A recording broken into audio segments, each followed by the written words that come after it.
আসসালামু আলাইকুম। Hi, hello. কেমন আছেন সবাই? আল্লাহর রহমতে আমি ভালো আছি। আমি এখানে আমের আচার বানাবো আজকে। আম ছিলে 2 পিস করে নিয়েছি। এখন আমি আমগুলোকে ঝুরি করে কেটে নিয়েছি। আসলে আমি আমগুলোকে রোদে শুকিয়ে নিয়েছি একটু, এজন্য এটা স্কিপ করে গেছিলাম। এটা এই যে আম ঝুরি করে একটু 2 ঘন্টা রোদে শুকিয়ে নিয়েছি। রসুন আর শুকনো মরিচ দিয়ে আমটাকে ভালো করে একটু মাখিয়ে রেখে দিয়েছিলাম আধা ঘন্টার জন্য। এই যে দেখুন কিভাবে তৈরি করেছি।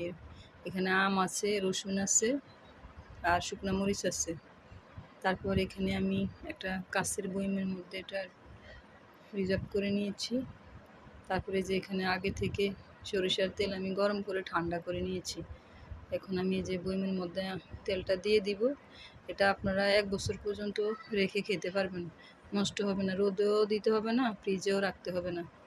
আজ এই পর্যন্তই বন্ধুরা। আসসালামু আলাইকুম, সবাই ভালো থাকবেন। আল্লাহ